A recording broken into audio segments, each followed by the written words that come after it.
This is what peak LEGO Star Wars looks like, in my opinion. This is 75055 Imperial Star Destroyer, coming straight from here for 2014. I'm Scott, here are the bricks. Let's go with the review.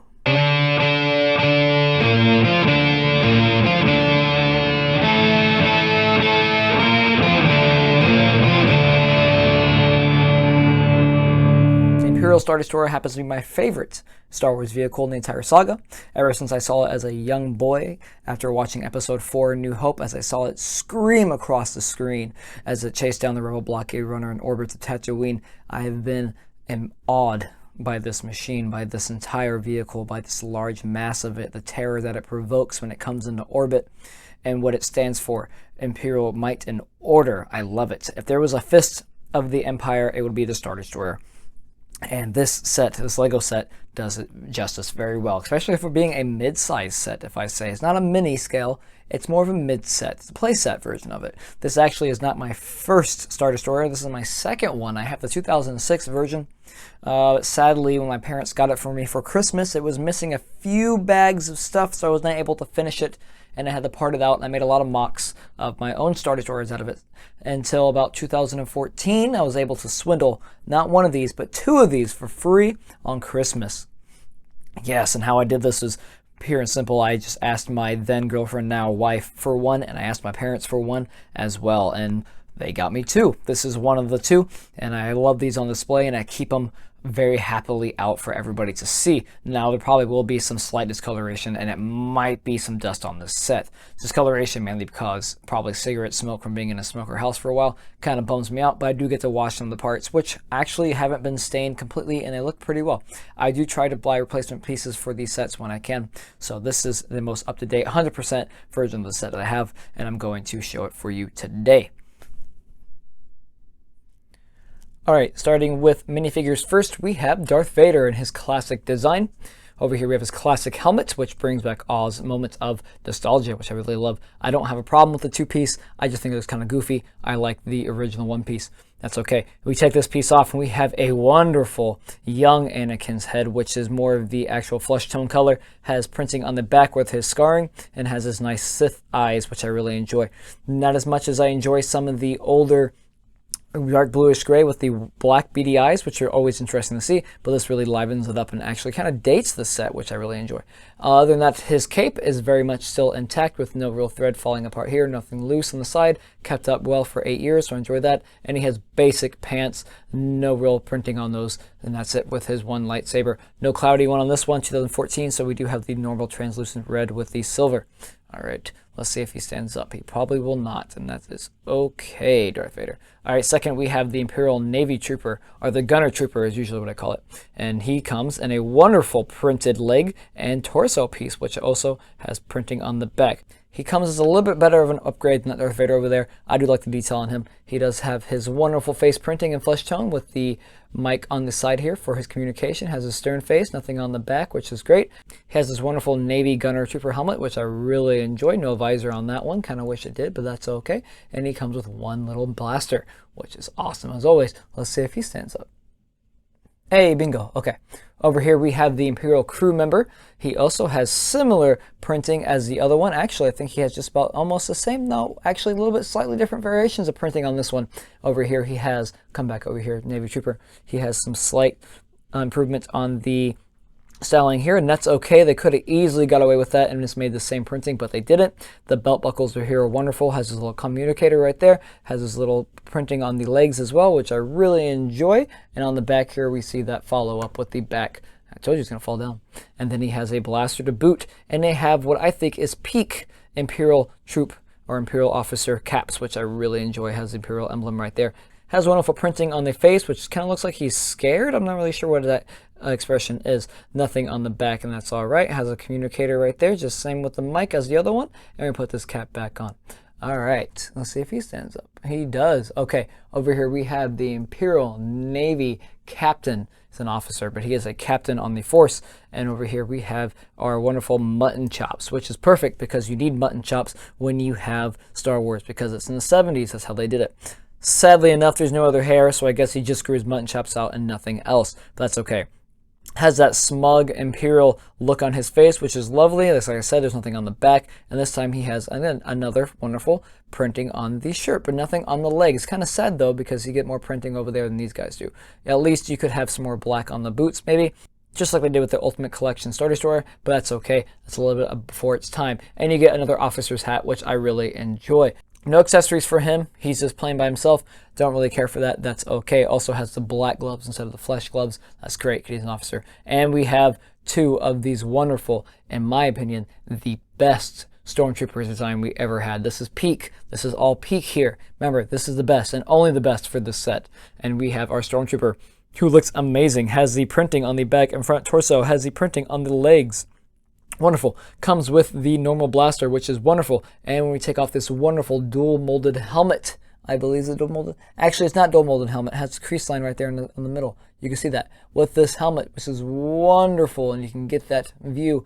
I love it. The design of it, the look of it, the accents of the colors, beautiful. Even the printing on it, it's amazing. We have a normal Stormtrooper face, and it's going to be the same for both of these figures. Nothing on the back here, flush tone, got the little accents with it. I love it. I love it. I love it. And he goes back over here. It's a sad thing that they don't release those anymore. They got that new stupid design they've been doing for the past few years. I hate it, and I wish I went back to these because these are absolutely my favorite ones.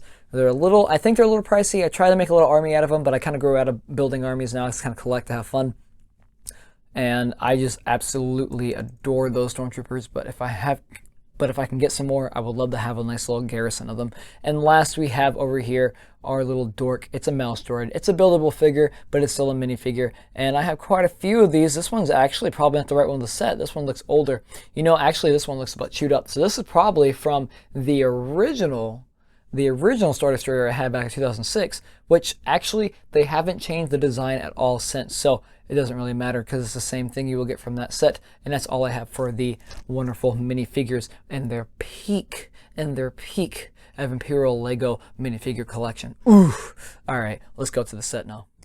Okay, first things first, this is a playset. Let's keep that in mind. So being so, we will sacrifice some detail of actual Star Destroyer for playability, and that's okay because the set knocks it out. If you want detail, you get the Ultimate Collector Series for $700. Actually, I think it's like $750 now from inflation. I'll double check on that, but anyway, for $130, you're getting peak playability here with a Star Wars set, and I think they delivered it wonderful. So on the outside here, we don't have a lot of detail, and like I said, that's okay.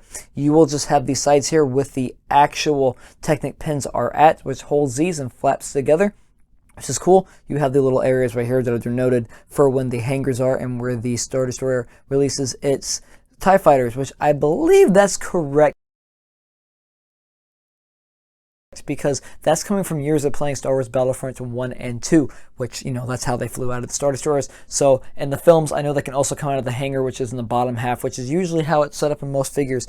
So correct me if I'm wrong, but I love this little indentation right here they have. Again, that's from Star Wars Battlefront 2. That's my knowledge from that, but I'm pretty sure they also come from the bottom of the ship. As you can tell, this is a lovely blob of light blue-gray with some dark bluish gray in there as well. It's the Empire, you're going to have that, so it's wonderful to do that kind of detail. It is, as a build, very boring. I only say that because I had to build two. I should have built them both at the same time, but I didn't. I built them like back to back over the course of like 3 days, and it was just a slog to get through it. But I remember the first time building the first set, it was really fun. I enjoyed it because you got to actually build a smaller, very tight, very compact set that holds together well. It's very sturdy, and for playability wise, that's awesome. You need that amount of detail, because if you don't have that, it's just going to fall apart in your hands. And I think the size of this and just the overall sturdy of this, it's just really good. Okay, so since this is a playset, it does have some playabilities. Those playabilities are, you have a functioning turret system on the side, which are the heavy laser guns, which are very awesome. They all do move in unison. You cannot move them independently. It will move the rest of them because it works on a very slide mechanic here in the back, which is done. Oh, by the way, did I mention this has a fucking Technic piece? I'll lift it up because it does. This is done by simply moving this rod over here, which is not really a Technic rod. It's a nice sturdy sliding mechanic, and you can move these turbo lasers very well, which is very awesome.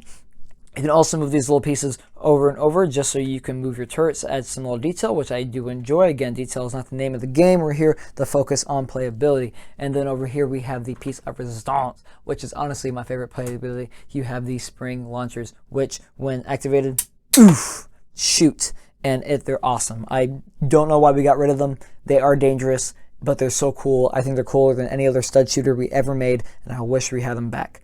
Okay, let's dig deep into the rest of the set. For the bridge here, we have some slight gribbling for slight added detail, which is okay. We have some stickers right here for the actual bridge windows, which I do enjoy. And right here we have two deflector shield domes, which are not textured like a golf ball like they should, but that's okay. I'm not going to bring it up. And then we have a little shield right here, which I really enjoy. Other than that, you can't really move it. It's just there for looks, and I enjoy that. I enjoy that a lot. But right here for the main part of the ship in the middle, we have a nice folding piece, which actually can be removed to go into the inside of the ship. And we're going to do that right now. To get inside of the playset, all I have to do is remove this top piece like so, which fits actually very snugly on top because it's real fastened into these grooves right here. It is not finger locked or technic pieced together. It is hinge plates, which is awesome. It can bend and move inwards like this to fit perfectly on top here. It does have the turrets attached to it, and pretty much it's just a nice sturdy piece, which actually glides very well into the set. We can just put that aside and let's dig into the rest of it. Actually, kind of looks like a chicken without its feathers, doesn't it? The next step is to open these large, lovely face plates, which then easily open up right here, and voila, we have the inside of our playset. Once you crack open this wonderful gray blob of pieces, you have a playset, and inside the playset is pretty much just a recreation of the bridge for a Star Destroyer, which isn't that exciting when you think about it, but trust me, for Imperial Navy, this is awesome. This is peak, remember, this is peak playset right here.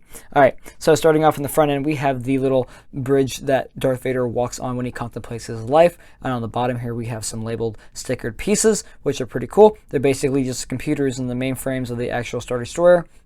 We have some swivel chairs here, which you can put the minifigures in. I know, exciting. And some wonderful stickered, yeah, not labeled, stickered pieces right here of just computer screens, probably radars and whatnot that you can put your minifigures on. Sadly, they only give you one crew member, so you can really just put one here, and then you have the Navy guy. So you want your gunner to be somewhere else at least, but hey, he's going to be right there. Okay, so on the second half, it's going to be kind of overshadowed by this wonderful Technics piece right here, which kind of holds everything together. The whole frame of this, by the way, is very sturdy, which is great because the playset, you want to be able to have some swishability and be able to have a nice sturdy set to hold everything together, and this set really has that. And I think this little arm here and the whole frame of it is pretty sturdy. Don't mind the wobbleness, it happens, but it's not going to fall apart, and you can do some nice swishability here. All right, so as you might tell right here, we do have a little bit of space, but it's hindered, like I said, by the bridge piece, but that's okay, because on this side you have a wonderful hologram of your favorite Sith Lord, as I take him off, and a minifigure scale, and it comes in a translucent blue. Here's your Emperor Palpatine, and he can be seen right there. You can put him on the side here, and over here we have a display screen, which I think is more like a radar screen. You see these a lot in Star Wars. I'm going to take this off. Now this is a translucent blue flat tile piece, and it has a sticker on it which looks like the plans for the Death Star run, which is really awesome. It is not double printed on the side, and that's okay. Has just a flat towel on top to finish it, and you have yourself a little cup because, you know, they like to drink. And on the back here, we have some more of these same stickered pieces as before, as you do over here on the bridge, which is awesome. And as we turn this bad boy around town, we get this thing, which I don't really know what this is. I guess you can put some guns on it, maybe. I don't know, it just spins around. But that's really it for the inside. Like I said, it kind of spares what you can do, but honestly, not that bad because you can put some stormtroopers in there. You can store some things in here. If you're army building, or if you're playing this as a child, you can put little micro TIE fighters in here. You can put little stormtrooper armies in here. You can have a good transport with the ship. You can pretend that you have an Imperial Navy, and I think that's the magic of this set. And it gives you that ability to do that because it gives you the space. Not the most exciting playset in the possible world, but that's okay because it gives you just that dream of the Empire, and that's really what the Empire is. It's kind of boring if you think about it. I mean, it's a big glob of light bluish gray, but that's okay, and I like that. And that's what really pieces this set together, because you can have those wonderful Imperial officer moments that you just don't get in other sets. It's exactly what it is. Like I said, this is peak Empire. This is peak Lego Imperial design, and I really enjoy it. You also have some wonderful sticker pieces on the side here for some more added detail. You know, detail's not really the game, but that's okay. It really just lightens it up. But other than that, it's kind of sparse. It's very bonesy, as you can tell, because the frame pretty much takes up the most of the build, but that's okay. For the insides, that works. You got some space, you got some library here, and you have some little swivel chairs. Who doesn't love that? And plus, you gotta love that Death Star plan and that little Emperor. Well, that's pretty much it for the inside. Let's close this up and get some final thoughts on the set. I cannot praise this set enough. It's just peak Lego Star Wars. It's just peak, and I use that word a lot in this review because it is.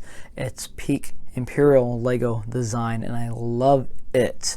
Playability is off the charts. Not only is it playability in the outside, but it's also in the inside. You have lovely turbo lasers. You have lovely green color, just like the movies, spring-loaded shooters, which are awesome. And you have a lovely inside with little details from the films and little details from the Empire, which is wonderful. As you can have your own little Imperial fleet with this bad boy. Can you get a lovely collection of minifigures, some of the best stormtroopers you're ever going to get, some of the best Imperial crew officers you're ever going to get, and one of the coolest and one of those peak of classic Darth Vader you're ever going to get, plus a mouse droid. Can't go wrong. For $130 back to 2014, I'm so happy I got two of these, and they're probably two of my proudest pieces of my collection in whole, so I cannot sing enough for this. Please go buy it if you can. You can probably get one pretty decently for the price of a used one. If you run across them, buy it.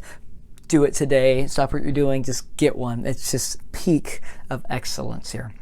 All right, so this has been Scott. Those were the bricks. That was the review. This was 75055, the Lego Imperial Star Destroyer. Thank you for watching. Like and subscribe for more, and I'll come back at you with some more hot Lego content. All right, see you later.